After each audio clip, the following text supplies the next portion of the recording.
Hey everyone, and welcome to the Politically Incorrect Podcast. I'm Jim Williams, and it's Friday. It's the 70th day of the war between Israel and Hamas. Um, we have a lot of headlines, a lot of things to get to, and I think it's important that, as we do in all of our shows, for those of you who haven't quite followed us yet, which is, we hope that you do. If you're going to do it on YouTube, it's real simple. Doesn't cost you anything. All you have to do is subscribe, hit the bell, like us, and by all means, leave a comment. You don't have to agree with us, that's for sure.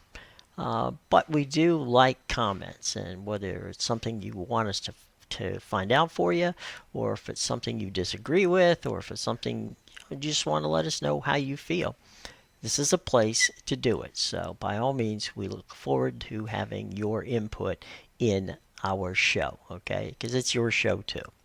So, what we'd like to do before we get into what's going on in Israel with regards to the war is we go to our friend Alon Levy, who is the spokesperson for the Israeli government, and we give you his latest, and this comes from this morning, his latest update and his latest press briefing. So here's the press briefing with questions and answers. It's unedited, and we'll give that to you. Then on the backside, we'll come back and we will begin the process of letting you know what's going on with the war, both from an Israeli standpoint and from what's going on here in the U.S. Okay? So let's start with our buddy Alon Levy from the press briefing he did this morning. Good afternoon, everyone. I'm Israeli government spokesman Alon Levy. This is day 70 of the October 7th war. Lots of updates today, and then I will take your questions. We'll start with the latest figures. To date, over 1,200 victims of the 10/7 massacre have been identified, and 10,939 people have since been evacuated to hospitals since the start of this war. Hamas has fired over 12,500 rockets at Israeli communities, with over 2,000 misfiring, the large majority falling inside Gaza and causing untold damage and casualties there. The IDF has notified families of the deaths of 449 soldiers. IDF fatalities have risen by 4 since yesterday's update. That includes 2 soldiers who fell in battle over the last 24 hours. Sergeant Oz Shmuel Aradi, aged only 19, and Sergeant First Class Reserves Shai Uriel Pizem, who became a father only 3 weeks ago. And that death toll includes 2 19-year-old soldiers who were abducted on 10/7 and murdered in captivity, and whose bodies the IDF only recently rescued and recovered from Gaza, Corporal Nick Beiser and the late Sergeant Ron Sherman. Our thoughts are with their families at this impossible time of grief.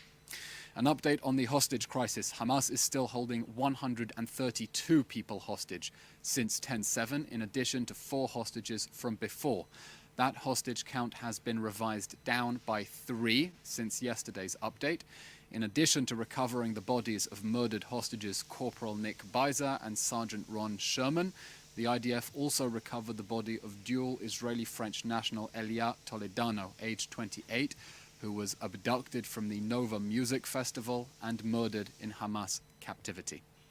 Among the remaining 132 hostages in the Hamas terror dungeons are 113 males and 19 females. There are 2 children under 18, the Bibas infants, and 10 people over 75.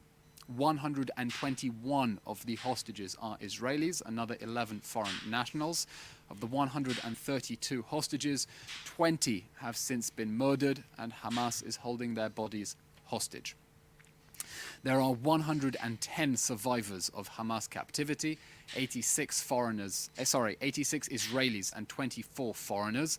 A further 8 hostages were murdered in captivity, with their bodies since repatriated. There are still 5 missing persons since 10/7. Some operational updates. Israeli forces continue to target Hamas terrorists in their strongholds, even as they fight in civilian dress out of civilian buildings. In northern Gaza, IDF forces have secured and destroyed the Hamas Shaja'iyah battalion's command and control center. having already eliminated the battalion's commander and then his replacement. In Khan Yunis, IDF troops have been conducting targeted raids on terror infrastructure, killing terrorists, destroying weapons compounds, and locating tunnel shafts containing motorbikes used in the 10/7 massacre. Israel continues to target Hamas terrorists hiding underground, turning their terror tunnels into death traps. Last night, the IDF and Shin Bet released special footage from an operation by the Combat Engineering Yahalom unit to kill terrorists in a major tunnel. This week, the Israeli Air Force has also targeted and destroyed Hamas military assets located along the border between Gaza and Egypt.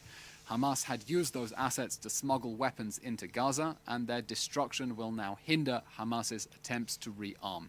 There will be no hiding place for the 10/7 monsters. Humanitarian update, the Kerem Shalom crossing has been open since December 12th for inspections of aid trucks. In addition to Nitzana, that move makes it possible to more than double shipments of humanitarian necessities into Gaza. In recent days, equipment and personnel have also entered for the Emirati and Jordanian field hospitals. It will of course be possible to expedite aid shipments to civilians in Gaza if Hamas stops stealing it, and if the UN is able to distribute it at the pace that Israel is inspecting it. An update from the Northern Front, Hezbollah continues its unprovoked aggression against Israeli communities. Since October 7th, Hezbollah has fired hundreds of rockets and missiles at Israel from Lebanon in flagrant violation of UN Security Council Resolution 1701. Its entire presence south of the Litani River is a flagrant violation of that resolution, by the way. 1 in 5 of those Hezbollah rockets has fallen short inside Lebanese territory, causing unknown damage to Lebanese civilians as they try to inflict maximum damage on Israeli civilians.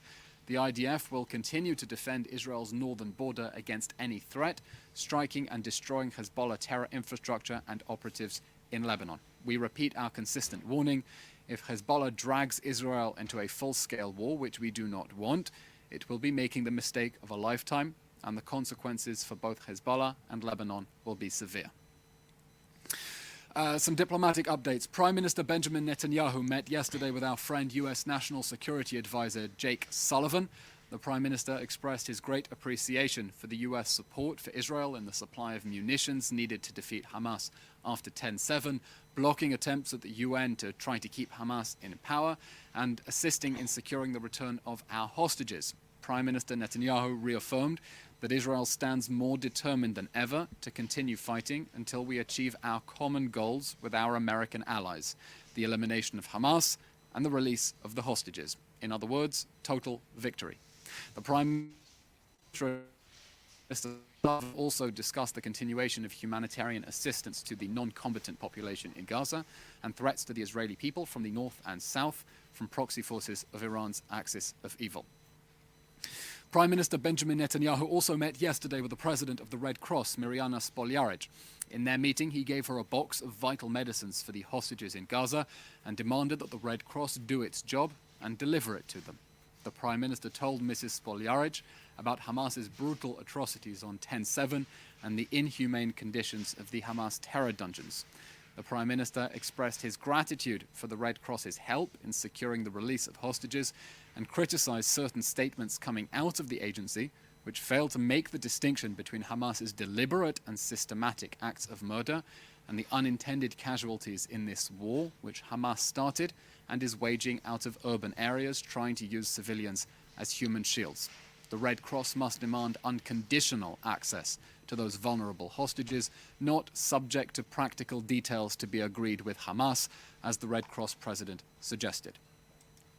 We condemn in the strongest possible terms the shameful statements by international officials trying to deflect blame onto Israel to cover up the fact that they have been covering up for Hamas.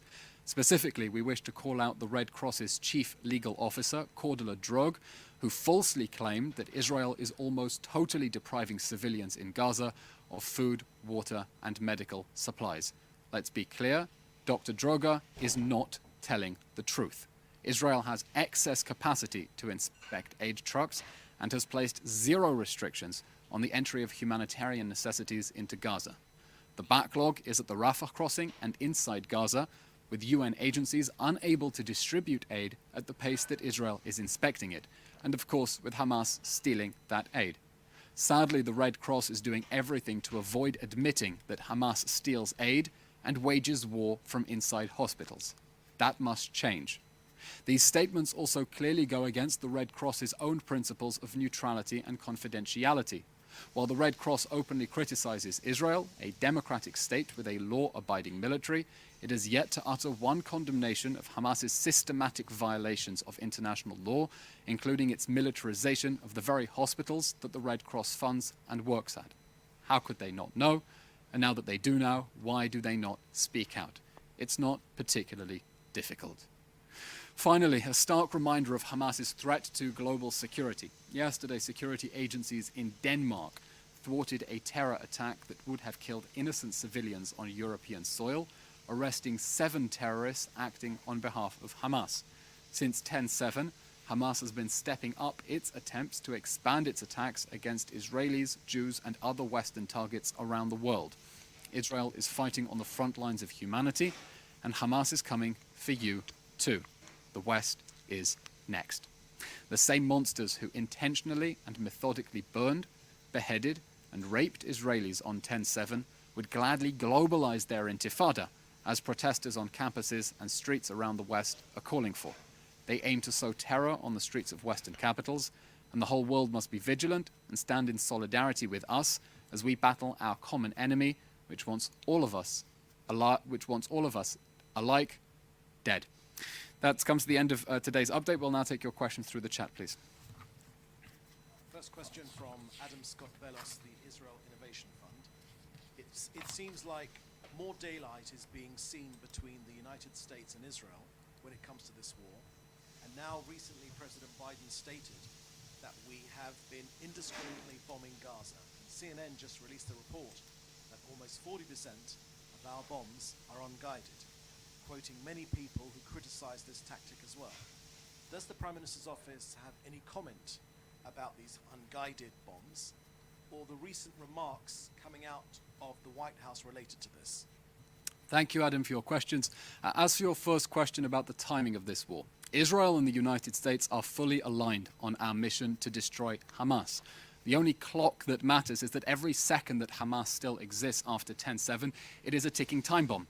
And the best way for our allies to expedite an end to this war, which Hamas started, is to stand by us as we push for total victory over Hamas, the destruction of Hamas, using swift, decisive, and overwhelming force in the face of pure evil. As for your question about the CNN report about quote-unquote dumb bombs, that's a classic example of a sensationalist headline with a buried lead, because the very same officials the CNN is quoting in that report say that Israel is using these munitions, using a tactic that makes them just as precise as guided munitions. So you have a headline there that is accusing Israel of being indiscriminate or careless in its targeting of Hamas, while you have to go about 12 paragraphs down to say that it vindicates the claim that Israel has been making all along, that we are using munitions against Hamas with unprecedented precision, using all of our munitions in a way that is precise in order to target the Hamas terror monsters responsible for 10/7, who are now planning another attack and doing everything we can, going further than any military in history, to try to avoid harm to civilians, despite Hamas's best efforts to maximize civilian casualties, because that's part of Hamas's sick ploy, to maximize casualties, try to get international sympathy, to garner diplomatic pressure to try to stop Israel defending itself, and we're going to continue with that unprecedented precision all the way to total victory. Question from Yunko Yasmin Utmaskin. How many dead bodies have been found this week? Yonko, I don't have an exact breakdown for you based on a week-by-week basis. We can tell you that just in the last 24 hours, we've informed the public of 3 bodies that we returned from Hamas captivity. Corporal Nick Beiser and Sergeant Ron Sherman, who were abducted on October 7th, and Ilya Toledano, age 28, abducted from the Nova Music Festival. That brings us to 8 hostages who were murdered in captivity and their bodies since repatriated, and Hamas is currently holding on to the bodies of 20 hostages. Out of those 132, 20 hostages we know have since been murdered in captivity, and Hamas is holding their bodies for a ransom in sick violation of humanitarian law and every norm of humanity. A question from Bernard Mordler from Bernie News Network. In recent updates from our sources in Gaza, there have been reports that Hamas operatives are shooting individuals trying to access food from the aid trucks. In this context, could you inform us about the organizations or entities responsible for ensuring that international aid reaches Gaza's civilians? Also, is the IDF's involvement limited to just inspecting aid for contraband?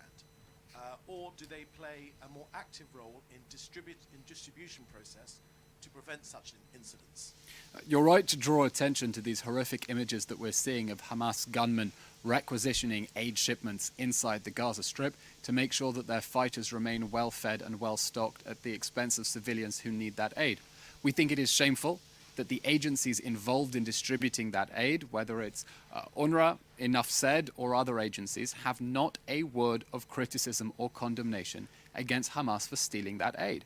And instead they try to deflect blame onto the State of Israel, which has placed zero restrictions on the import of humanitarian aid and has more than doubled capacities. We see that as an attempt to deflect blame, to account for their own failures, and to cover up for the fact that Hamas is stealing aid. We genuinely ask, we're going blue in the face, asking what is so difficult for the international agencies that are feigning concern for civilians in Gaza to condemn the terror organization that runs Gaza stealing that aid. Israel inspects aid at the Nitzana and Kerem Shalom crossings. We have to scan those trucks to make sure that Hamas isn't trying to smuggle in weapons. And from there, they go to the Rafah border crossing with Egypt. They enter Gaza and are then passed on to UN agencies on the ground responsible for distributing that aid. And we expect them to do a better job distributing the aid so we can get much more in through Rafah. The aid is there, they need to do a better job. And we expect clear and unequivocal condemnations of Hamas for stealing that aid at the expense of the civilians in Gaza who need it. Because we do not want to see civilians in Gaza paying any more of a price for Hamas's evil decision to wage war with the October 7th massacre, fight that war from inside densely populated areas it is trying to prevent from evacuating, shifting that war into the humanitarian zone. Again, not a word of condemnation from the UN about Hamas exploiting a humanitarian zone to shoot rockets. And now, as we see, stealing aid from the people who, as these agencies constantly remind us, desperately need it. Question from Joel Pollack, Breitbart News. Jake Sullivan said yesterday that Israel must wrap up intense fighting in weeks, not months. Does Israel believe that the Biden administration is imposing a political calendar on the war because of the upcoming US presidential election? And Joel, as I said in response to the previous question, Israel and the United States are fully aligned on the mission to destroy Hamas. That has been consistent since 10/7. The only clock that matters is that every second Hamas still exists after the 10/7. It is a ticking time bomb that we must defuse, or it will explode in our faces again. And the best way for our allies to expedite an end to this war, which Hamas started, and we also want to see over, but needs to be over with the end of Hamas, is to stand by us as we push for total victory over Hamas, the total destruction of Hamas, using swift, decisive, and overwhelming force in the face of what the United States has defined as pure evil. Question from Jim Williams, Zenger International News Service, Washington, D.C. Does the Israeli government share the view of the US that Israel is clearly winning the war against Hamas, but is Israel and the US, as the US did in Afghanistan, losing the messaging war on the world stage by how Israel is fighting the war in Gaza and how it's being reported? First of all, Israel is clearly winning the war right now. Under the direction of Prime Minister Netanyahu and the war cabinet, we are making major achievements towards achieving the goals of this war. We have already significantly degraded Hamas's capabilities inside Gaza. We see that with the dramatic drop in rocket fire towards Israel. We see that with the destruction of their military assets. We see that with the mass surrender of Hamas terrorists. Just yesterday, 70 emerging from the Kamal Adwan hospital in northern Gaza. We've made large strides towards the other goal of the war of bringing back the hostages, with 110 coming back to Israel. Not enough. We still need to bring back the other 132, and we are committed to that pledge of no one left behind. And our job is to remind the world of exactly what it knew on 10/7 as news began to emerge of the acts of burning, beheading, and rape during Hamas's systematic extermination of Israeli civilians.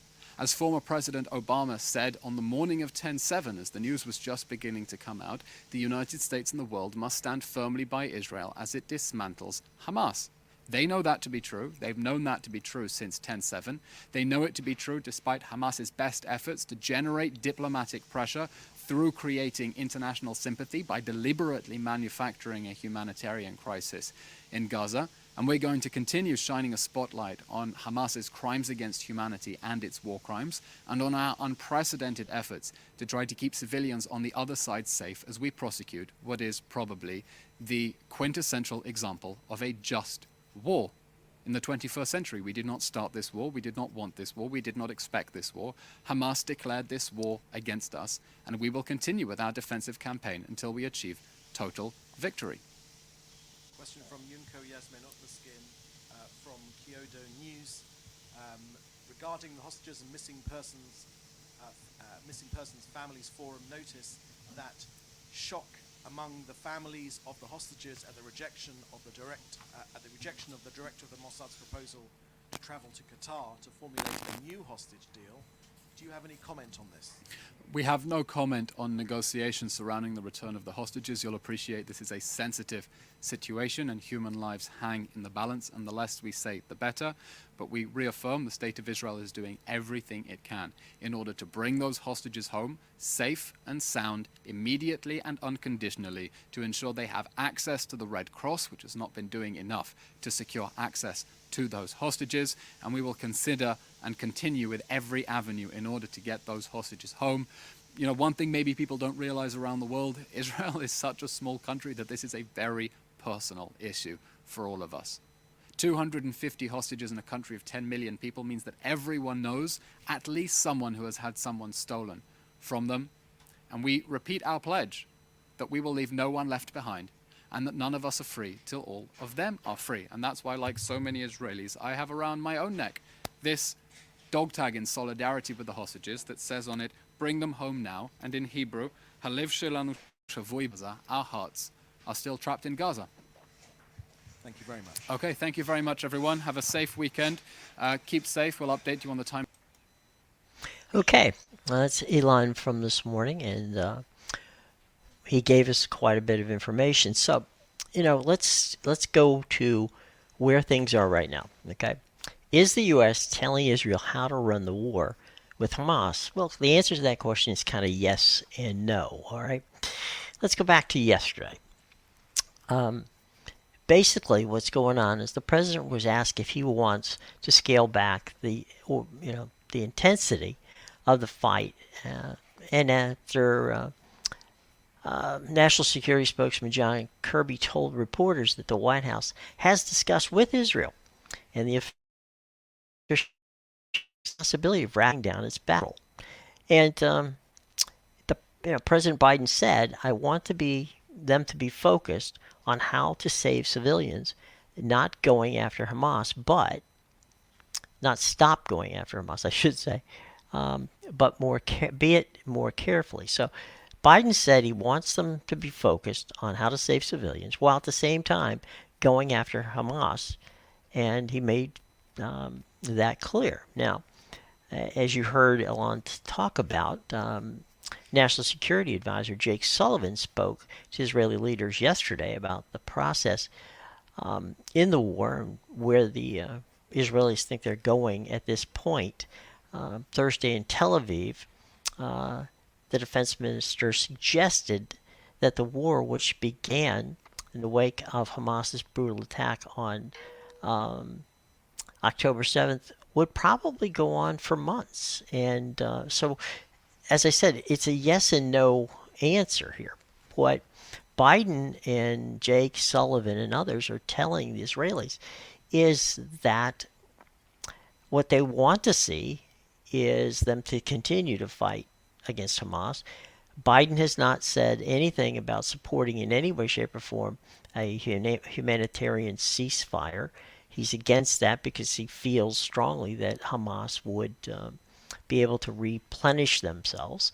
But at the same time, they're losing the messaging war. And I think that's the critical point that Biden is trying to say, and Jake Sullivan is trying to put forth. And that is that, we had that problem. I mean, the United States had that problem in Afghanistan, where we were winning the war but losing the messaging.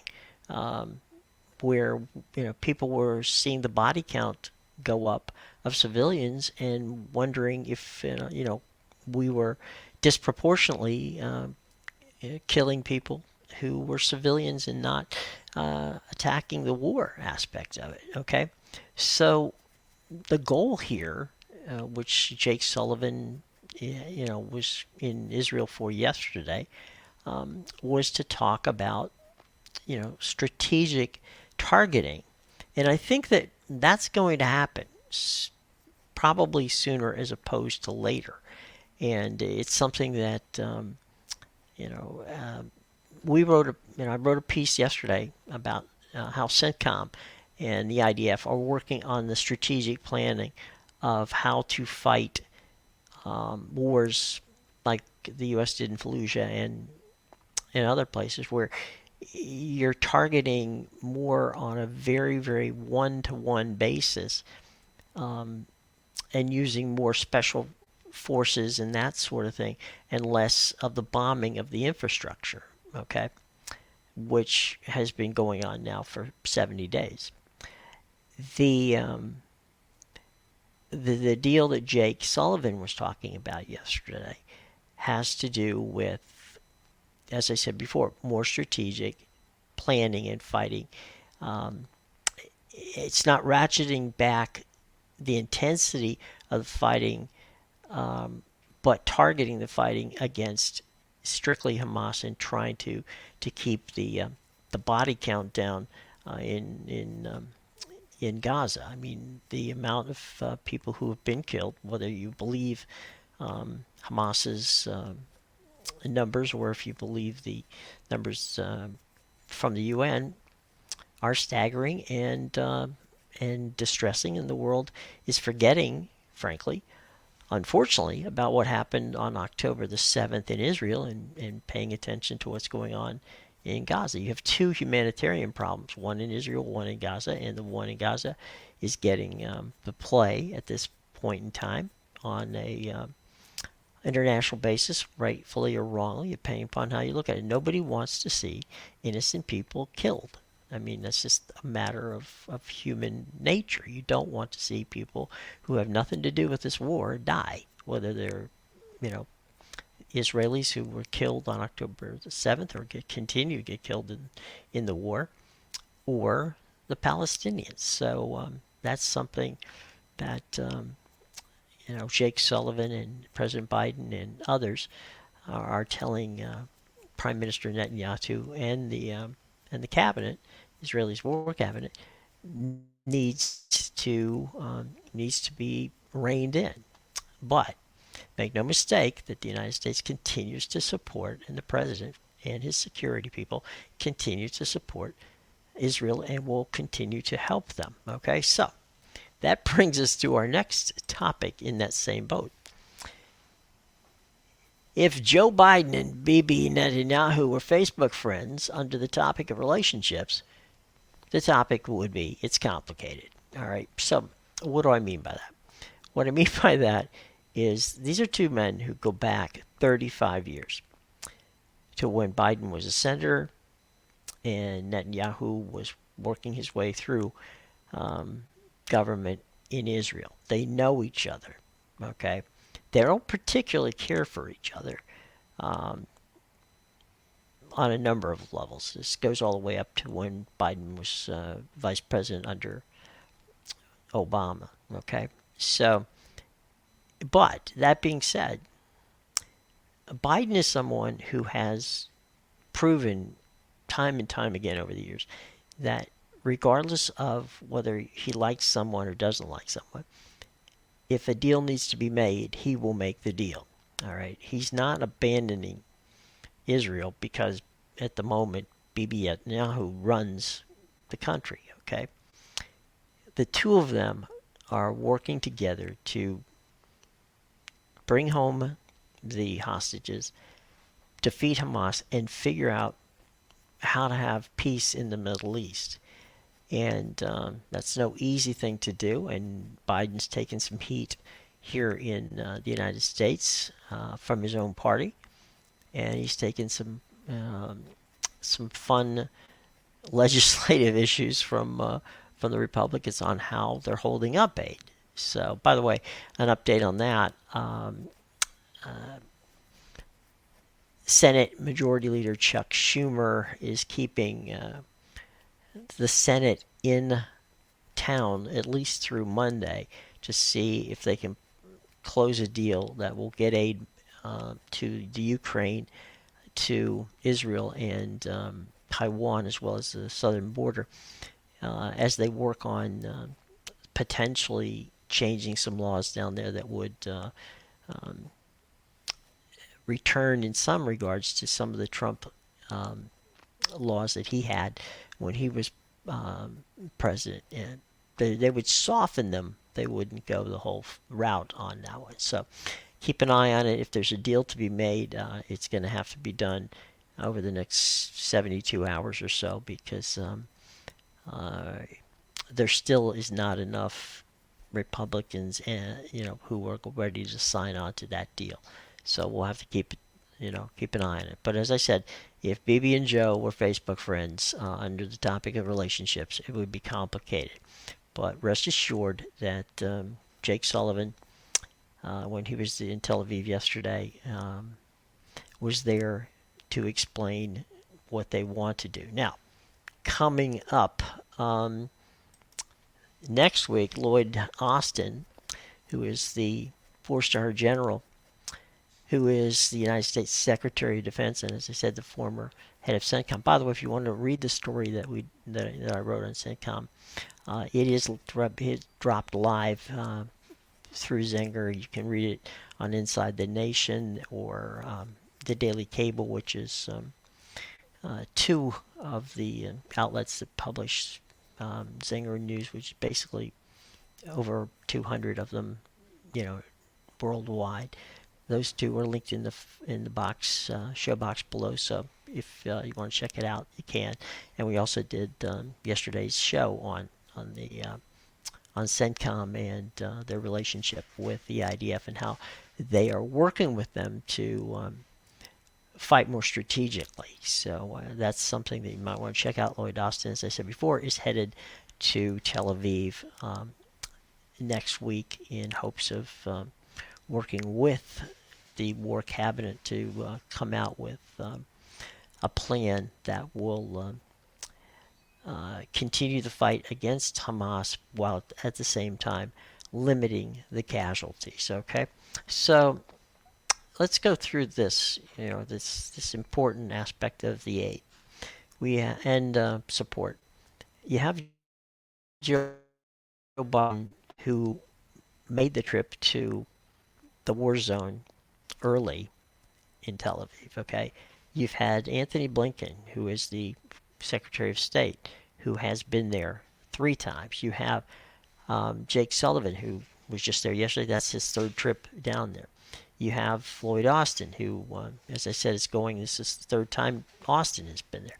You have Bill Burns, who is the director of the CIA, who has been there 4 or 5 times. Burns was one of the key guys in negotiating the hostage releases. So the fact that we're talking about this is that the highest ranking members of the Biden administration, when it comes to security, have been in Israel working hard with the Israeli government to put together a plan that works for defeating Hamas now, but also on what's going on diplomatically. They're working on that aspect.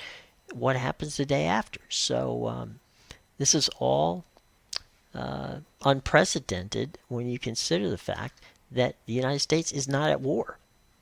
Israel is at war. and they're supporting it. So when people say, well, wondering if the support is there, no, the support is there, okay? But there are, as in any other situation, these deals where you have political sidebar issues that need to be addressed, and they're doing the best they can to address them. So do not concern yourself that Israel is being, not supported by the United States. They are on the highest possible level. Okay, so, but we will deal with that in a column coming up about where do we stand with regard to that support, and where could it be, lacking from other issues. Okay, but that's way down the road. We'll worry about that when we get there. The next story coming up from me will be on the Red Cross and how the complications of this war is making it difficult for them to do their job, okay, because they really haven't seen the hostages. It has to do with the fact that you're dealing with a terrorist organization, not a government, okay, and we'll focus on that one. One last parting thing, and we talked about this yesterday, about the defense bill that passed. It included a bit of information which really didn't surface much until you go to deep dive into it. And it has a new law that requires congressional approval to leave NATO. Now, you're going to probably say to yourself, why is that important? Well, here's why it's important. It's important because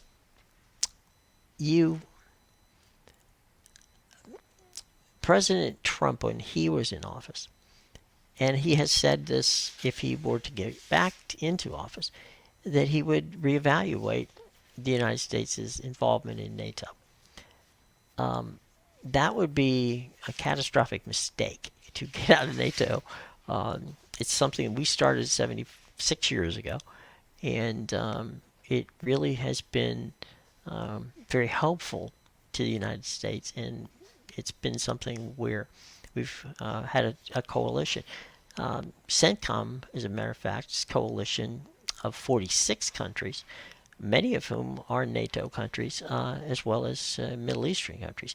These coalitions are important, and we need to keep them. We should not run away from responsibility of working with our allies. Okay, so that's the reason we should be involved with NATO, and that's why CENTCOM and NATO and the United States are involved in these. So let's keep our eye on that and make sure that we don't lose those options. Okay, so that's basically what we're talking about today. I hope that everybody has a wonderful weekend, and just in case you happen to be not involved in watching the show on YouTube, which we'd like you to do. By the way, if you could help us out, we'd greatly appreciate it. It doesn't cost you any money, just to subscribe, hit the bell, like us, and as I said before at the beginning of the show, leave a comment. We're more than happy to answer them. If you have questions that you want me to pose to Elon, I'm sorry, or any of the others, we do attend all of the Secretary of State conferences, ask questions to them as well. So, if it has to do with what's going on with the war, whether it's Jake Sullivan's group or Lloyd Austin or Anthony Blinken, I attend their press conferences when they have them, and their press briefings when they have them. So we can ask questions, and we will also play when we have them. We'll play that on there. We have upcoming guests. Next week we'll have a good friend of the show, and that, of course, is Alan Steinberg, who formerly was an advisor to George Bush and has extensive experience in dealing from a governmental level with the government of Israel. And he'll be joining us next week.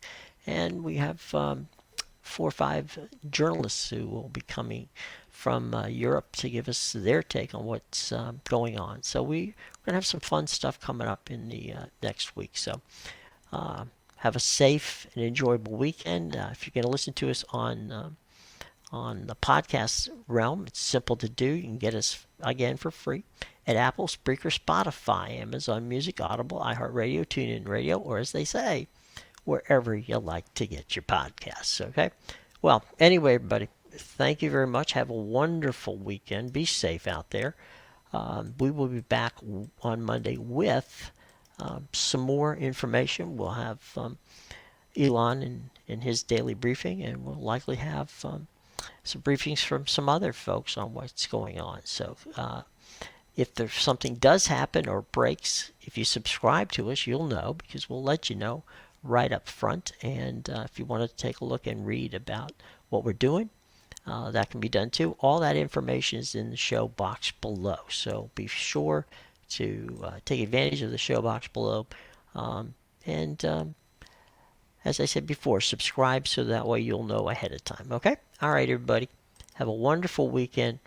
Be safe. And we will see you on Monday. Okay? All right.